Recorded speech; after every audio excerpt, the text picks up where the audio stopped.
મૂડી તાલુકાના દુધઈ ગામના વતની અને સમગ્ર રાજ્યમાં ખેડૂત નેતા તરીકે ઉભરી આવેલ રાજુભાઈ કરપડા આમ આદમી પાર્ટી છોડ્યા બાદ ખેડૂતોના મંતવ્યો અને પ્રશ્નોને વાચા આપવા તુલસીશ્યામથી સુદામડા સુધીની ખેડૂત સંકલ્પ યાત્રાનું આયોજન કર્યું છે, જેમાં સૌરાષ્ટ્રના 5 જેટલા જિલ્લામાં યાત્રા પસાર થઈ સભાઓ કરાશે। જે અનુસંધાને બુધવારે દુધઈ ખાતે રાજુભાઈ કરપડા અને સમર્થકો ભેગા થઈ તેમના કુળદેવી તથા વડવાડ મંદિરે દર્શન કરી સંતોના આશીર્વાદ મેળવ્યા હતા અને યાત્રાની શરૂઆત કરી હતી।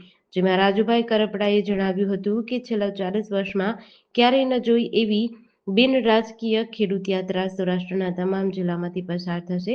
મોટી સંખ્યામાં ખેડૂતો યાત્રા અને સભાઓમાં સામેલ થઈ ખેડૂતોની તાકાત બતાવશે। તમામ જિલ્લા અને તાલુકા મથકે કિસાન સમિતિ બનાવવામાં આવશે, જેમાં તમામ વિસ્તારના ખેડૂતોના પ્રશ્નોની યાદી તૈયાર કરાશે અને આવનાર સમયમાં યોગ્ય નિરાકરણ માટે લડત પણ લડવામાં આવશે।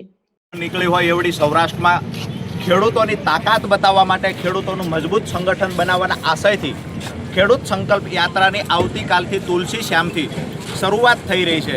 ત્યારે આજે તારીખ 18/3/2026ના રોજ મારું મૂળ ગામ દુધઈ ખેડૂતોને સંબોધિત કરી કુળદેવી ગાત્રાળ માતાજીના દર્શન કરી વિશ્વવિખ્યાત વડવાળા દેવના મંદિરમાં ઠાકરને માથું ઝુકાવી અને તુલસીશ્યામ જવા માટે સુરેન્દ્રનગર જિલ્લા આસપાસના તાલુકાના ખેડૂતો એકત્રિત થઈ તુલસીશ્યામ તરફ રવાના થયા છે।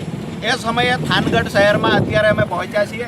ખૂબ મોટી સંખ્યામાં દરેક વોર્ડ વાઇઝ દરેક ચોકની અંદર જ્યારે ખેડૂતો, થાનગઢના વાસીઓ, શહેરીજનો, માતાઓ, બહેનો ઉમળકાભેર જે સ્વાગત કરી રહ્યા છે એ સ્વાગતથી દેખાય છે કે આવનાર દિવસોમાં ખેડૂતના સંગઠન મજબૂત બનાવવા માટે અને ખેડૂતની સમૃદ્ધિ માટે મેં સપનું જોયું છે, આ સપનું સાકાર થવા જઈ રહ્યું હોય એવું લાગે છે। અને યાત્રા જે 19 તારીખથી 24 તારીખ સુધી યોજાવા જઈ રહી છે, વિસ્તાર વાઇઝ જે કાર્યક્રમો તૈયાર કરવામાં આવ્યા છે એમાં તમામ ખેડૂતો, તમામ પત્રકાર મિત્રો, તમામ સામાજિક આગેવાનો તમામને આહવાન કરીએ છીએ કે મોટી સંખ્યામાં યાત્રામાં જોડાવ અને યાત્રાને સફળ બનાવો। મુખ્ય પ્રશ્ન આખા ગુજરાતના ખેડૂતોના જોઈએ તો ખાસ કરીને ખેડૂતને કેમ કરીને દેવા મુક્ત કરી શકાય, કેમ કરીને પાકના પૂરતા ભાવ મળે। સૌરાષ્ટ્રમાં ઘણો બધો વિસ્તાર એવો છે જ્યાં સિંચાઈનું પાણી આજ દિવસ સુધી પહોંચ્યું નથી, કેમ કરીને સિંચાઈનું પાણી ખેડૂતના ખેતર સુધી પહોંચાડી શકાય। આ મહત્વના મુદ્દા છે। સાથે જ અત્યારે હાઈ ટેન્શન લાઇનને લઈને જે ખેડૂતો પીડાય છે, પૂરતું ક્યાંક વળતર મળતું નથી, ક્યાંક કંપનીઓ અને ખેડૂતોની વચ્ચે ઘર્ષણ થઈ રહ્યું છે।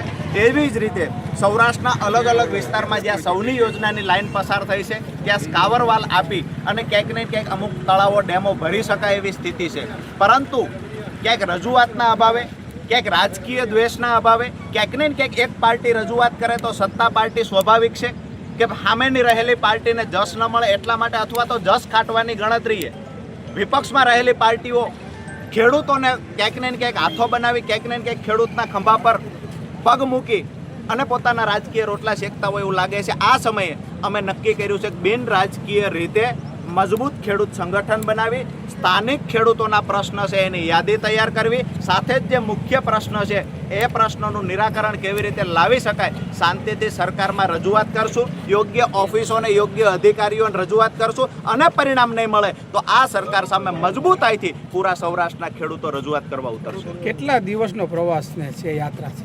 યાત્રા આમ તો 19 તારીખે સવારે 10 વાગ્યાથી શરૂઆત થાય છે। 24/3/2026ના રોજ સુદામડા મુકામે સમાપન થશે। 7 જિલ્લામાંથી યાત્રા પસાર થશે, 11 જેટલી મોટી સભાઓ થશે, સાથે જ નાની નાની સ્વાગત સભાઓ પણ થશે।